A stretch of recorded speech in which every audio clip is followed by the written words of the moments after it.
کس سے فرما رہے ہیں؟ اس سے عرض کر رہے ہیں کہ جن کے بارے میں قرآن کہتا ہے لا یعزب عنہ مثقال ذرہ، کہ تیرے رب کی شان ایسی ہے کہ ریت کے ادنے سے چھوٹے ذرہ کے برابر بھی کوئی ایسا ذرہ نہیں ہے جو اللہ کے علم میں نہ ہو۔ سبحان اللہ، سبحان اللہ، مصطفیٰ کی شان ہے، مصطفیٰ کا مقام ہے، سبحان اللہ، اللہ اکبر۔ میرے آقا کریم علیہ الصلوۃ والسلام کس کو عرض کر رہے ہیں؟ آپ کو کر رہے ہیں؟ کسی اور شخص کو کر رہے ہیں؟ فرمایا نہیں، غزوہ بدر اسلام کی حقانیت کی دلیل بھی ہے، اسلام کے سچے ہونے کی دلیل بھی ہے، اسلام کے غالب ہونے کی دلیل بھی ہے، اور غزوہ بدر میں مصطفیٰ کی شان کو بھی دکھایا گیا ہے، مصطفیٰ کی عظمت کا بھی ہے۔ سبحان اللہ، سبحان اللہ، غزوہ بدر اللہ کی توحید کا اعلان تھا، اور غزوہ بدر مصطفیٰ کی عظمت کا بھی اعلان تھا۔ سبحان اللہ، سبحان اللہ، غزوہ بدر اللہ کے علم کا بھی اعلان تھا، اور مصطفیٰ کے علم کی شان کا بھی اعلان تھا۔ سبحان اللہ، مصطفیٰ کی ایسی شان علم ہے۔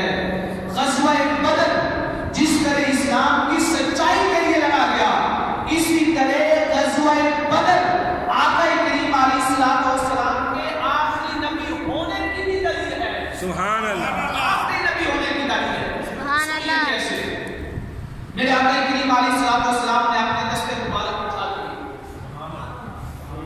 آسمان کی طرف دیکھ رہے ہیں اور عرض کر رہے ہیں مولا جو کچھ بھی میرے پاس تھا میں میدان بدر میں لے آیا، سبحان اللہ، جو بھی کلمہ پڑھتا تھا اس کو ساتھ لے آیا، جو بھی تیری توحید کا اعلان کرتا ہے، تیری توحید کا دعویٰ کرتا ہے، تیری توحید پہ ایمان رکھتا ہے، سب کو جمع کر کے اس میدان بدر میں 1000 کے مقابلے میں لا کر کھڑا کر دیا ہے۔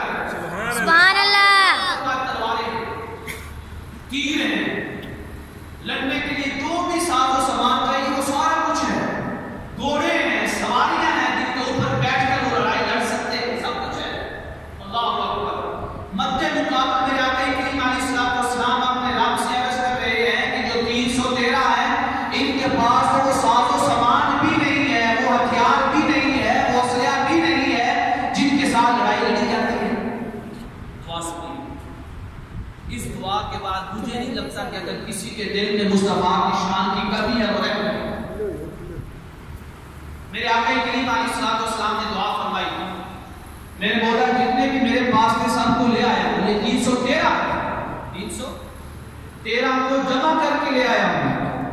اب اگر ان میں سے کوئی بھی نہ بچا، اگر ان کو شکست ہو جاتی ہے، کوئی زندہ نہیں رہتا، اگلی بات سنیے، میرے آقا کریم علیہ الصلوۃ والسلام نے فرمایا پھر قیامت تک،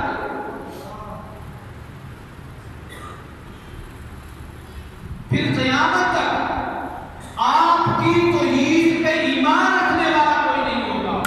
اللہ اکبر، اللہ اکبر۔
کیا اگر ہمارے علاقے میں، ہمارے محلے میں، ہمارے گاؤں میں، ہمارے شہر میں اگر کینسر کا کوئی مریض نہیں ہے تو کیا ہم یہ کہتے ہیں کہ کینسر کی مرض نہیں کہتے ہیں؟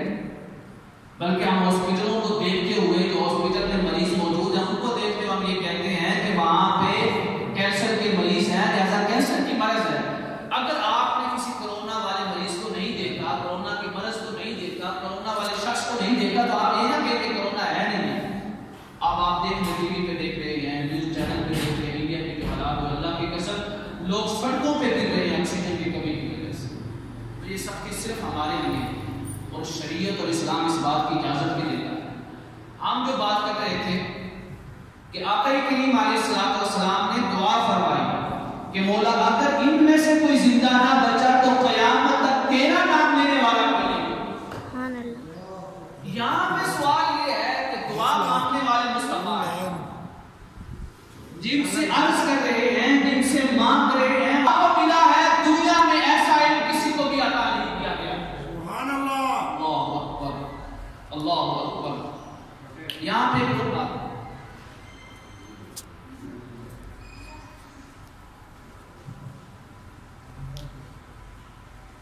یہاں پہ ایک اور بات یاد رکھیں.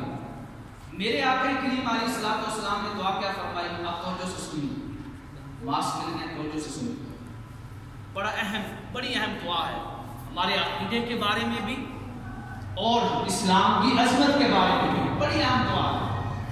آقا کریم علیہ السلام نے دعا یہ فرمائی ہے, دعا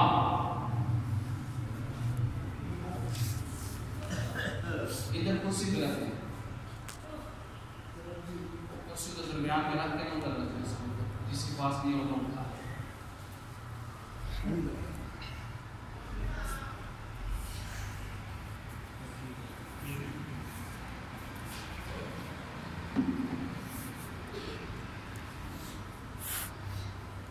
یعنی دعا پہ تو دعا, پہلی دعا جو مانگ رہے ہیں آپ غزوہ بدر میں, میدان بدر میں دعا کیا مانگ رہے ہیں کہ مولا اگر ان 313 میں سے کوئی بھی نہ بچا, 313 میں سے کوئی بھی نہ بچا تو روح زمین پر تیرا نام لینے والا کوئی نہیں ہوگا.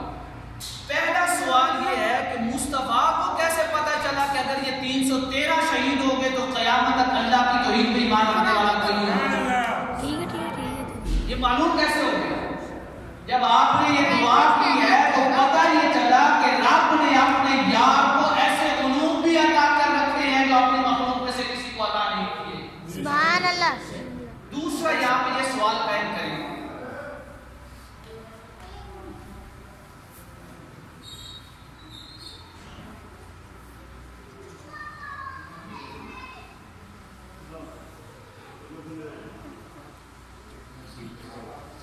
ماسک والے جو ہیں یا تو اس کو ادھر سائڈ پہ رکھتے ہیں, اس طرح وہ سارے بندوں کی توجہ ملے گی.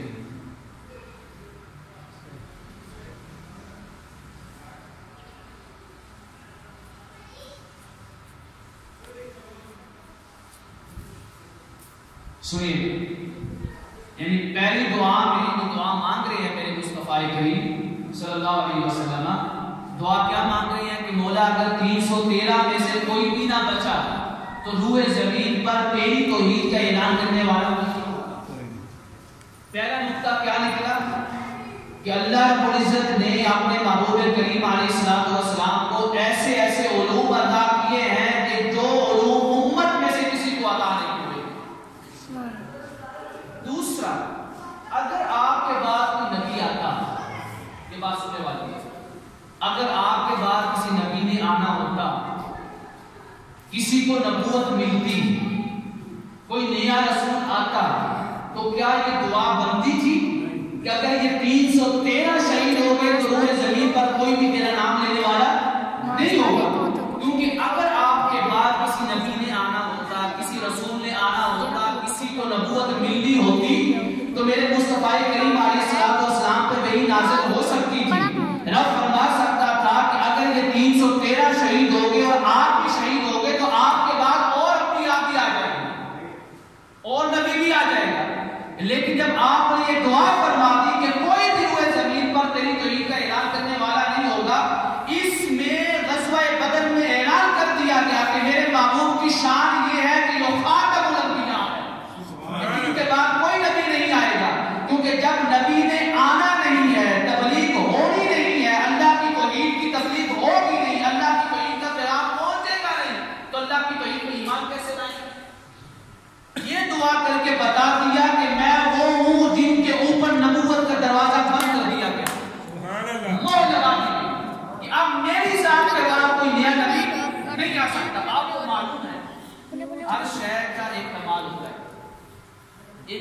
ہوتا ہے اس کمال اور عروج پہ جا کر وہ شے ختم ہو جاتی ہے، اس کا اختتام کر دیا جاتا ہے۔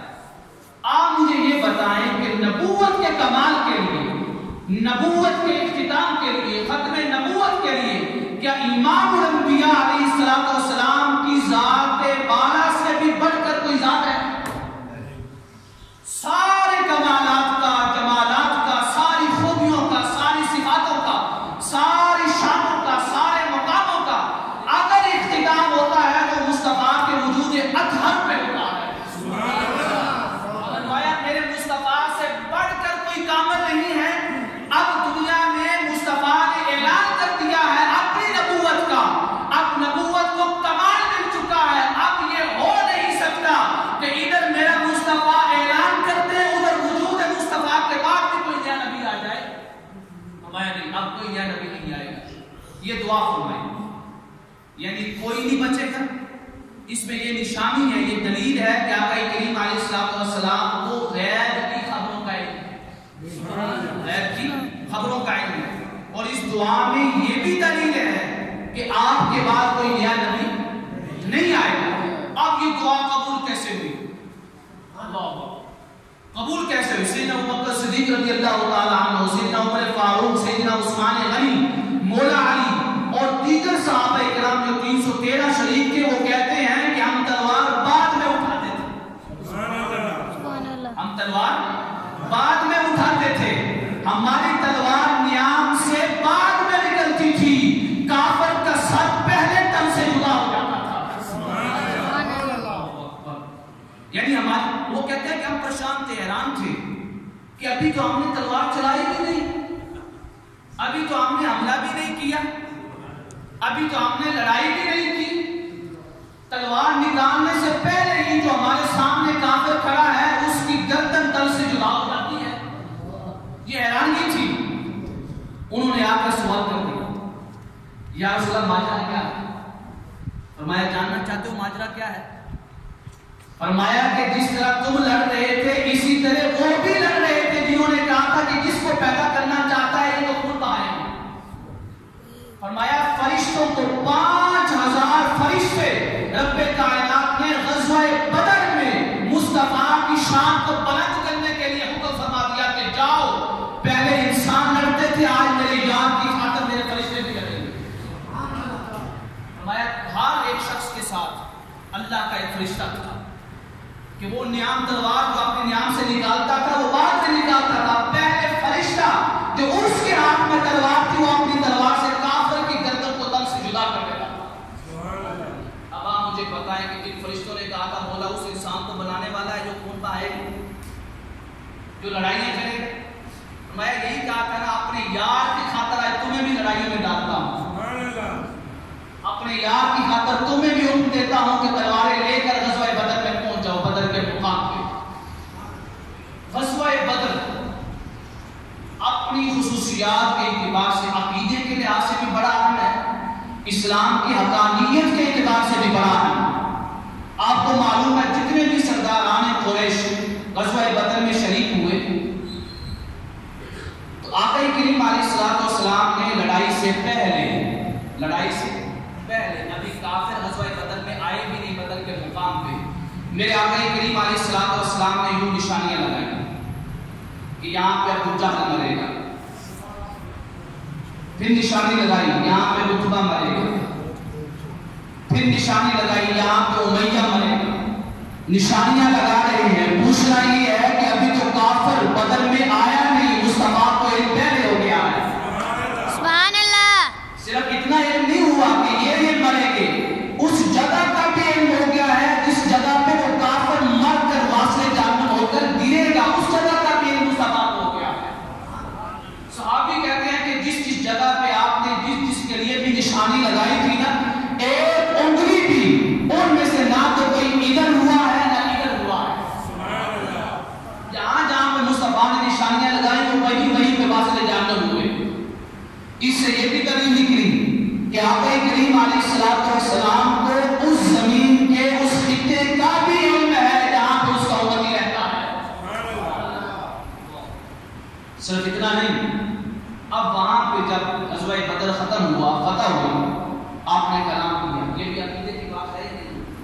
کلام کیا. کس سے کلام کر رہے ہیں؟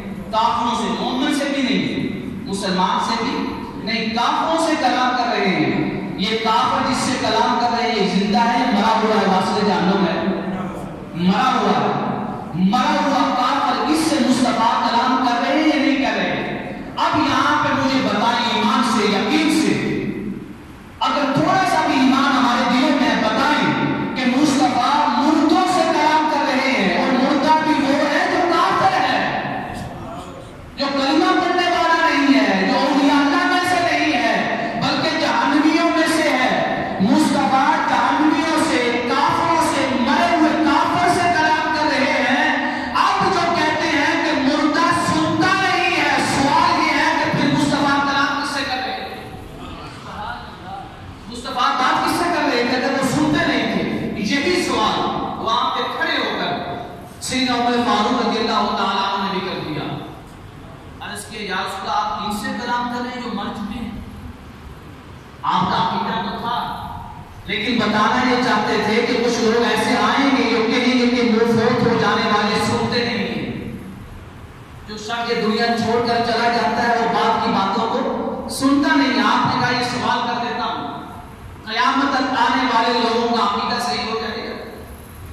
سیدنا عمر فاروق رضی اللہ تعالیٰ عنہ نے یہ سوال کیا اور پوچھا یا رسول اللہ یہ کیسے سنتے ہیں؟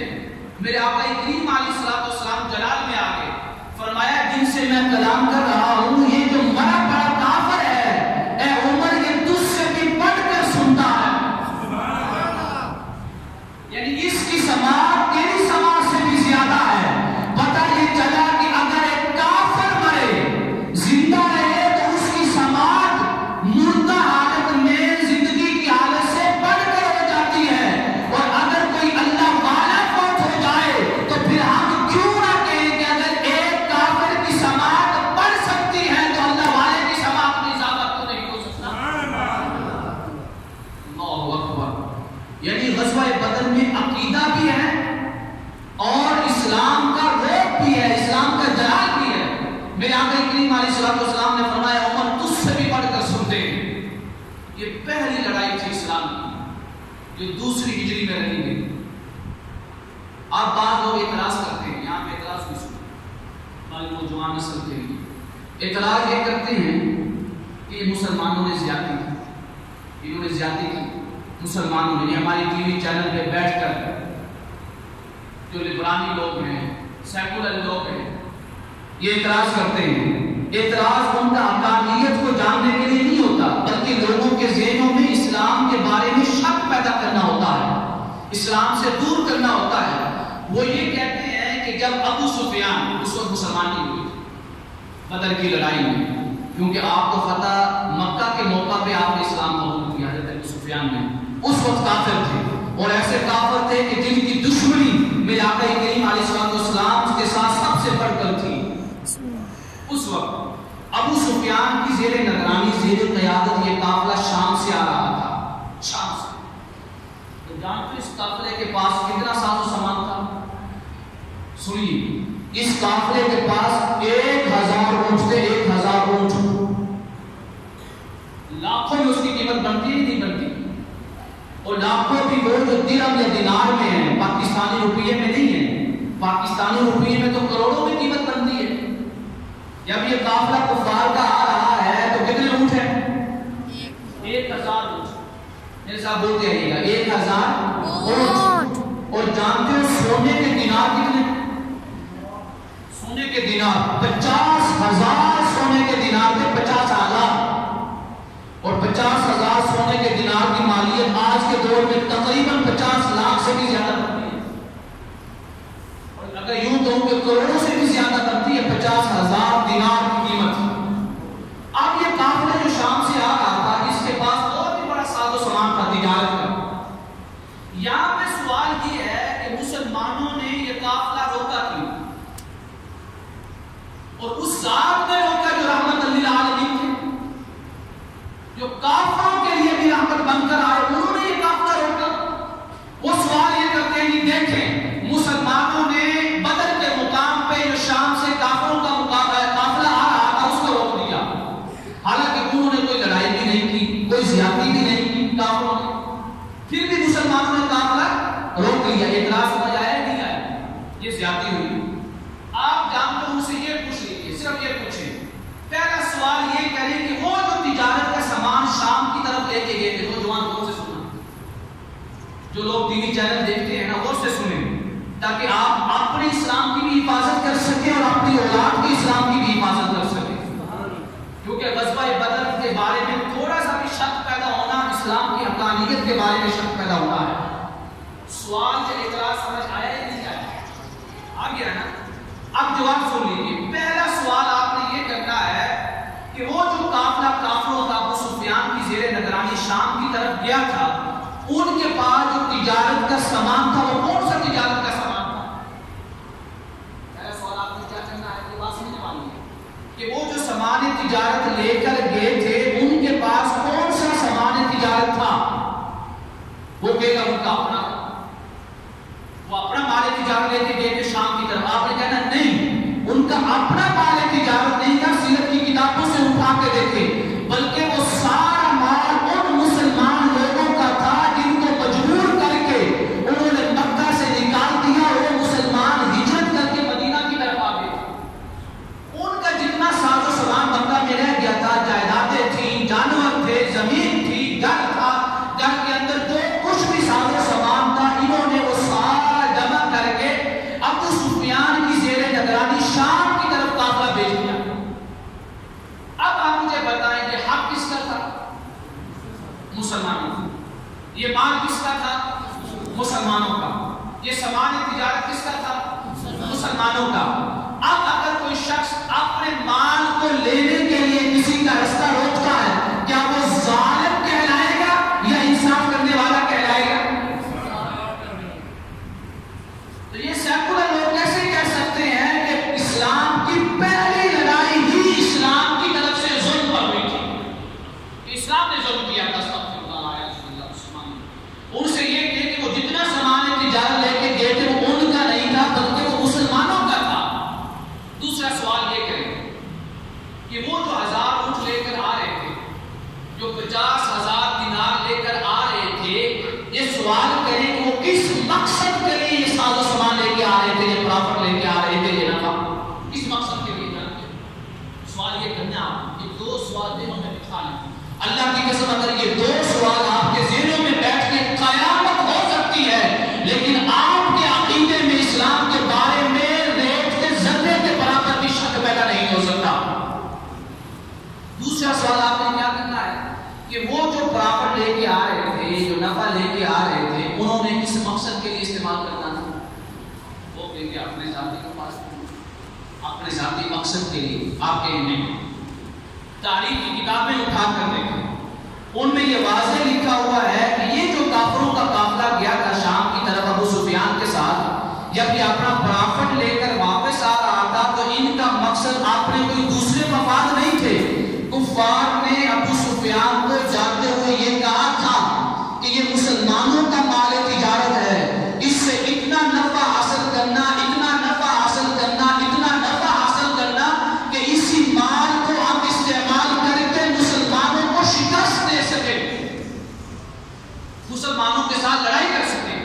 اب آپ مجھے بتائیں کہ جو ساز و سامان, جو تجارت, جو بھی ذرائع آپ کے خلاف استعمال ہونے کے لیے جمع کیے جا رہے ہوں, تو کیا آپ اپنی حفاظت کے لیے کوئی قدم اٹھائیں گے یا نہیں اٹھائیں گے؟ کوئی اہتمام کریں گے یا نہیں کریں گے؟ یہاں پہ جو مسلمانوں نے قافلہ روکا ہے, کیا یہ ان کے اوپر ظلم کرنے کے لیے روکا ہے یا اپنے دفاع کے لیے روکا ہے؟ اپنے دفاع کے لیے روکا ہے. تو یہ سیکولر لوگوں کی زبان دو کی ہو جاتی ہے, یہ بہرے اور گونگے کی ہو جاتے ہیں کہ مسلمانوں نے قافلہ اس لیے نہیں روکا کہ وہ کافروں کا ساز و سامان لوٹ سکے, بلکہ مسلمانوں نے وہ قافلہ اس لیے روکا ہے کہ وہ اس سامان تجارت کے ذریعے ہمارے اوپر حملہ کرنا چاہتے ہیں, اس حملے کو روک سکے. یہاں پہ مسلمانوں نے نہ تو قافلے کو اپنے ذاتی مفاد کے لیے روکا بلکہ اپنے دفاع کے لیے روکا, تاکہ اپنی جانوں کی حفاظت کر سکیں. کہ جس کے مال تجارت سے نفع 50,000 سونے کے دینار ہو, 1,000 اونٹ ہو اور باقی پرافٹ وہ سارے کا سارا مال مسلمانوں کے خلاف لڑنے کے لیے جمع کیا جا رہا ہو, اور سیکولر لوگ یہ کہتے ہیں کہ مسلمان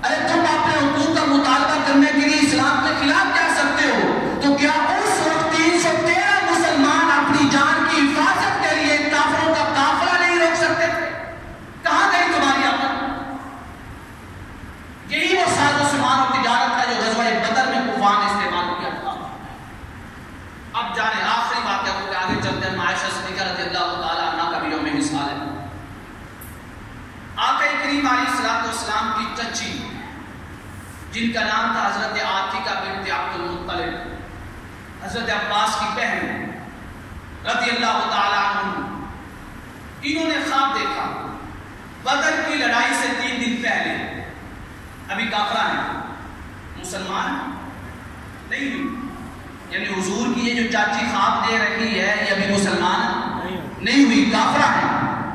انہوں نے بدر کی لڑائی سے 3 دن پہلے، یہ مکہ میں سو رہی تھی، رات کا ٹائم تھا، ان کو خواب آیا۔ جانتے خواب کیا تھا؟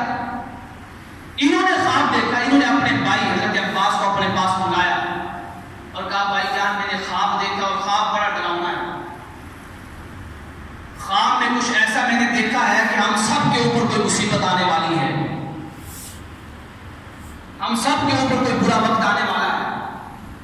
آپ کے بھائی حضرت عباس جو بعد میں مسلمان ہوئے، بعد میں، ابھی یہ مسلمان نہیں ہیں، انہوں نے کہا بہن خواب میں دیکھا کہ ایسی کیا بات ہو گئی؟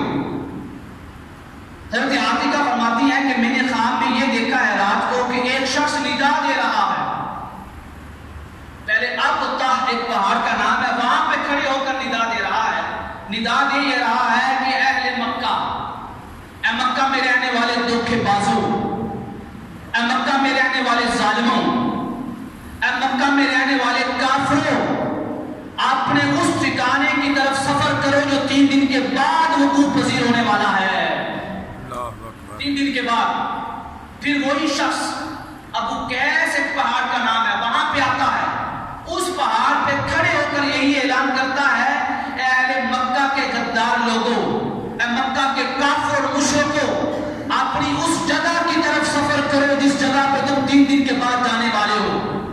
یہ خواب ایک کافرہ دیکھ رہی ہے اور وہ کہتی ہے کہ بھائی جان پھر وہی شخص کعبہ کی چھت پہ آ کر کھڑا ہوا، اس نے کعبہ کی چھت پہ آ کر اعلان کیا اے مکہ کے غدار لوگوں، اس جگہ کی طرف سفر کرو جس جگہ پہ تم لوگ 3 دن کے بعد جانے والے ہو۔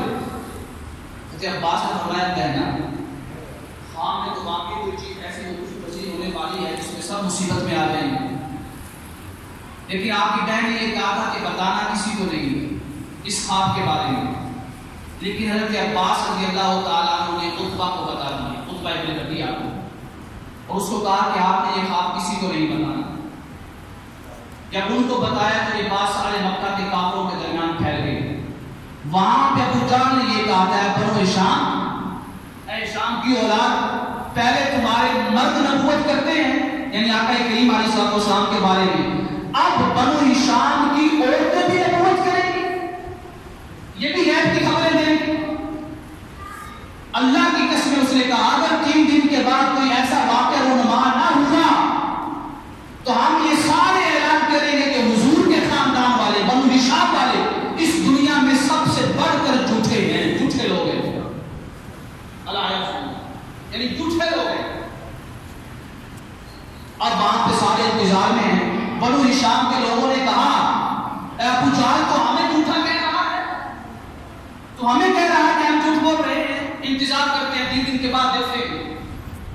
تیسرا دن تھا، ادھر ابو سفیان کا ایک قاصد بھاگتا ہوا آیا، بھاگتا ہوا، اس نے خانہ کعبہ کے سین میں کھڑے ہو کر اعلان کیا اے مکہ کے سرداروں بدر کی طرف چلو، وہاں پہ مسلمانوں نے تمہارے قافلے کو روک رکھا ہے۔ یہ تیسرے دن یہ واقعہ پیش ہوا، وہاں پر ابو جہل نے کھڑے ہو کر کہا کہ بنو ہشام کی عورتیں سچ بول رہی ہیں کہ آج ہی تیسرا دن ہے اور آج ہی ہمارے اوپر مصیبت نازل ہو چکی ہے۔ لوگوں غزوہ بدر، غزوات کے بارے میں پڑھا ہے، آخر میں رمضان مبارک کی بابرکت گھڑیاں ہیں، بابرکت لمحات ہیں، کوشش کریں زیادہ سے زیادہ صدقہ و خیرات کرنے کی، زیادہ سے زیادہ اللہ کی راہ میں خرچ کرنے کی۔ آپ کے سامنے کتنی عظیم و شان مسجد ہے، بڑی مسجد ہے، زیر تعمیر ہے۔ آپ جانتے ہیں کہ آقا کریم علیہ السلام نے فرمایا کہ جو مسجدوں کے ساتھ محبت رکھتا ہے، مسجدوں پہ خرچ کرتا ہے، جانتے ہو رب کائنات ان کو کیا انعام عطا کرتا ہے؟ جانتے ہو؟ میرے آقا نے فرمایا کہ میرا رب یہ فرماتا ہے کہ جس کے دل میں میں رہتا ہوں، جس کے دل میں میرا بسیرا ہے، جو دل میں میری محبت کو لیے پھر رہا ہے، جو میری تلاش میں ہے کہ رب مل جائے، جو اس تلاش میں ہے کہ اللہ مل جائے، جو اس تلاش میں ہے کہ رحمان اور رحیم مل جائے، تو فرمایا اپنے امتیوں سے کہہ دیجئے جو میری تلاش میں ہے اگر مجھے پانا چاہتے ہو تو میری مسجدوں میں آ جائے، مسجدوں میں میں تجھے ملوں گا۔ پھر میرے آقا کریم علیہ الصلوۃ والسلام نے فرمایا جانتے ہو جو مسجدوں کی خدمت کرتا ہے، مسجدوں کے اوپر خرچ کرتا ہے، اس کا انعام کیا ہے؟ فرمایا تکفل اللہ لمن کان المسجد بیتہ بالروح والرحمہ، جو شخص مسجد کا کفیل بنتا ہے، کس کا؟ مسجد کا کفیل بنتا ہے، یعنی مسجد کے اوپر خرچ کرتا ہے۔ میرے آقا نے فرمایا یہ شخص مسجد کا کفیل بنتا ہے، اس کا رب اور اس کا خالق اس کا کفیل بن جاتا ہے۔ سبحان اللہ۔ یہ مسجد میں خرچ کرتا ہے، رب اس کی ضروریات کے لیے اس کا کفیل بن جاتا ہے، اس کی کوئی ضرورت بعد میں پیدا ہوتی ہے پہلے پوری فرما دیتا۔ اتنا نہیں، فرمایا الجواری الی الصلاۃ، لوگ پرصراط کے پاس کھڑے ہوں گے، ڈر رہے ہوں گے کہ کیسے گزریں، جو تلوار کی نوک سے بھی زیادہ باریک ہے اور اس کی دھار سے بھی زیادہ تیز ہے، اس پرصراط سے کیسے گزرے۔ میرے آقا نے فرمایا جو مسجدوں کے ساتھ تعاون کرتا ہوگا، مسجدوں کے ساتھ محبت رکھتا ہوگا، وہ پرصراط سے ایسے گزر جائے گا کہ اس کو پتہ ہی نہیں چلے گا کہ وہ پرصراط سے گزرا بھی ہے یا نہیں ہے۔